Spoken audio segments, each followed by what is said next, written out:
Hi friends, welcome to my channel. ఈరోజు ఏంటంటే మేము ఒక 4 పొటాటోస్ తీసుకున్నామండి. తీసుకొని చక్కగా ఈ రీతిగా పీల్ తీసాము. వాటికి తీసేసి శుభ్రంగా ఒక 2-3 టైమ్స్ శుభ్రంగా కడిగామండి. మా బాబాయ్ అయితే ఫాస్ట్గా పీల్ తీసేశాడు. తీసిన తర్వాత చక్కగా ఈ రీతిగా కట్ చేసుకున్నామండి. వీటితో ఏం చేస్తున్నామనంటే ఫ్రెంచ్ ఫ్రైస్ చేయబోతున్నాం. చూడండి ఫ్రెండ్స్, మనమైతే ఈ రీతిగా ఈ జల్లి గిన్నెలో ఆ వాటర్ మొత్తం పోయేంత వరకు చక్కగా నీళ్లు అడుపుకోవాలి. ఈ రీతిగా పోయేంత వరకు ఇంత చక్కగా చూడండి, ఎంత చక్కగా అయ్యాయి కదా. చూడండి, ఈ విధంగా ఇంత సన్నగా కట్ చేసుకుంటే సరిపోతుంది. నేనైతే డీప్ ఫ్రైకి ఆయిల్ పెట్టుకున్నాను ఫ్రెండ్స్. ఈ డీప్ ఫ్రైకి ఆయిల్ అయితే పెట్టుకున్నానండి. ఈ రీతిగా ఈ విధంగా మేమైతే సన్నగా కట్ చేసాము. ఇదంతా ఈ పొటాటోస్ ఇవన్నీ చిన్న చిన్న ముక్కలన్నీ ఆయిల్లో వేసుకొని చక్కగా మంచిగా ఫ్రై చేసుకుందాం.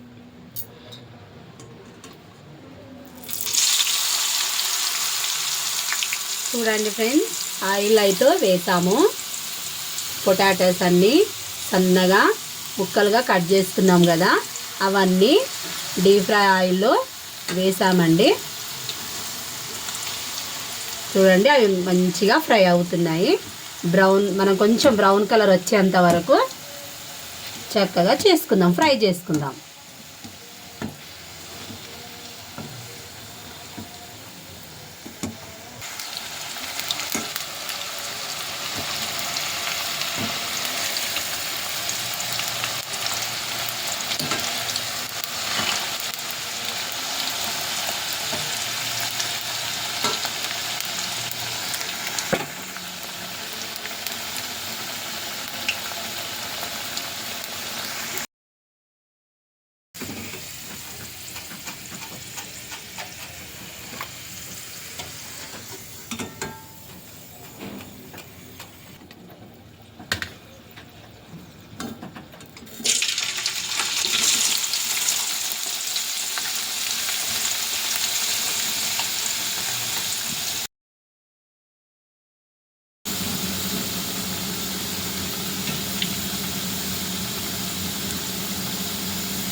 కొంచెం లైట్గా దీనిపైన మనము కొంచెం కారం ఇట్లా చల్లుకున్నట్టు స్ప్రింకిల్ లాగా చేయాలండి.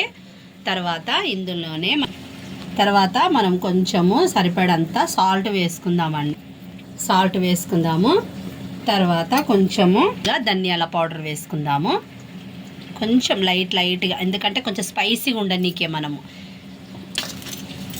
చూడండి ఫ్రెండ్స్, ఇదంతా చక్కగా మనం ఒకసారి కలుపుకుందాము. కొంచెము కారము, సాల్ట్, ఇంకా ఏంటి ధనియాల పౌడర్ వేసాం కదండి, అవి మంచిగా మిక్స్ అయ్యేలాగన.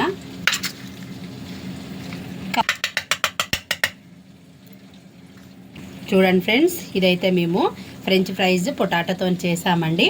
ఈవినింగ్ టైంలో పిల్లలకు మనం స్నాక్స్ లాగా చేసి పెడితే మా పిల్లలు అయితే చాలా ఇష్టంగా తింటారండి. మా పిల్లలు కాదు, ఎవరైనా కూడా చాలా ఇష్టంగా తింటారండి. దీంతో పాటు మనము ఈ రీతిగా సాస్ పెట్టుకొని తింటే, టమాటా కెచప్ ఉంటుంది కదండి, అది పెట్టుకొని తింటే చాలా టేస్ట్గా ఉంటుందండి. పిల్లలే కాకుండా మనం పెద్దవాళ్ళం కూడా ఈవినింగ్ టైంలో తినొచ్చండి. ఈ స్నాక్స్ మీకు నచ్చినట్లయితే లైక్ చేయండి, షేర్ చేయండి, సబ్స్క్రైబ్ చేయండి. మరొక కొత్త వీడియోతో మీ ముందుకు వస్తాను. Bye friends.